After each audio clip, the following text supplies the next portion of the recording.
ஜோடி are you ready season 3 ஓட grand launch வந்து கடந்த வாரம் நடந்துச்சு இல்லைங்களா? ஸோ ஃபர்ஸ்ட்டு வந்து குயினோட இன்ட்ரோ தான் கடந்த வாரம் சொல்லியிருந்தாங்க. இந்த வாரம் அந்த குயினுக்கு கிங்கை பேர் பண்ணியிருக்கிறாங்க. ஸோ 12 பேரும் வந்து பேர் ஆயிட்டாங்க. ஸோ அந்த ஜோடி 12 ஜோடியோட நேம் லிஸ்ட்டை இப்போ இந்த வீடியோவில் பார்க்கலாம்.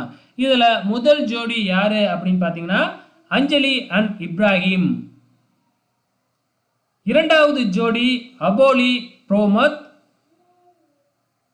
மூன்றாவது ஜோடி ஹர்ஷிதா அன்னீஸ். நான்காவது ஜோடி ஹர்ஷிதா என் ஜித்தேஷ்.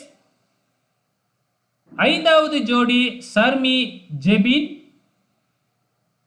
ஆறாவது ஜோடி சாகத் சாசாங். ஏழாவது ஜோடி கோபிகா அண்ட் சூர்யா. எட்டாவது ஜோடி மிருதுலா அண்ட் பரத்ராஜ். ஒன்பதாவது ஜோடி பவித்ரா அண்ட் சுஜித். பத்தாவது ஜோடி கிரேசி அண்ட் திலீப். 11வது ஜோடி சந்தனா அண்ட் நேசமணி. 12வது ஜோடி தக்ஷிதா அண்ட் பிரின்ஸ். இந்த 12 ஜோடி தாங்க வர வாரங்களில் போட்டி போட போகிறாங்க. ஸோ இவங்க யாருமே வந்து பார்த்தீங்கன்னா செலிப்ரிட்டி கிடையாது, ஏற்கனவே சினி ஆர்டிஸ்ட்டும் கிடையாது, எல்லாருமே டான்ஸர் தான். ஸோ கடுமையான போட்டி இருக்கும்னு நினைக்கிறேன், பொறுத்திருந்து பார்க்கலாம்.